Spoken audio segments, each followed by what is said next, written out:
Monsieur le secrétaire général adjoint, chers collègues, chers camarades, vous aurez compris que la CGT s'est longuement interrogée sur sa présence aujourd'hui, car pour nous, la convocation en urgence de ce CTM démontre la confusion en matière d'instance entre les prérogatives du CTM et les prérogatives d'un CHSCT.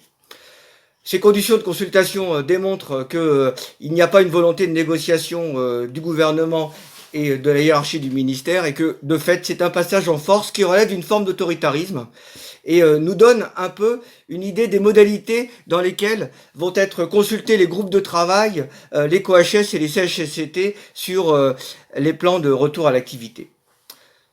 Sur cette instance et sur ce que nous avons vécu depuis plusieurs semaines. Alors, on va le dire avec humour, mais on constate un espèce de syndrome à la Michel Drucker, où en fait dans cette instance on passe son temps à se remercier mutuellement et où certains distribueraient des bons et des mauvais points. Or, nous rappelons que le principe de la démocratie, c'est d'acter notamment les dissensus, et que les dissensus font vivre la démocratie.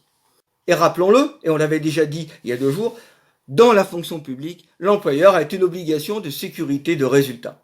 En d'autres termes, il ne peut pas exposer ses salariés à un risque en se contentant d'émettre une longue liste de recommandations qui s'avèrent finalement inapplicables.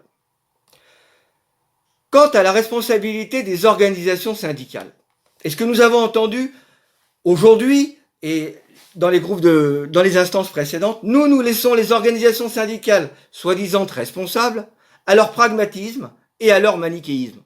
Elles devront assumer leur appréciation sur l'urgence de diffuser ces fiches. Quant à nous, et en toutes circonstances, nous accompagnerons les salariés pour éviter qu'ils soient exposés à des risques professionnels.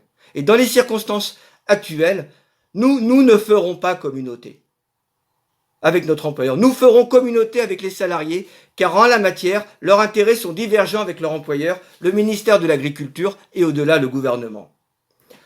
Par exemple, les seuls référents Covid-19 restent et doivent rester les membres des CHSCT. Parce que ces membres des CHSCT sont les seuls agents du ministère de l'Agriculture, en dehors des ISST et des agents de prévention, à avoir été formés et à être compétents sur les méthodologies d'analyse et d'évaluation des risques professionnels. Alors, vous comprendrez que les documents présentés aujourd'hui dans leur version finale, entre guillemets, ne peuvent être que rejetés. Et sur la finalité et l'objectif de ces documents, je passe la parole à notre expert, monsieur Anthony Cadenne, qui est secrétaire du CHSCT de l'ANSES.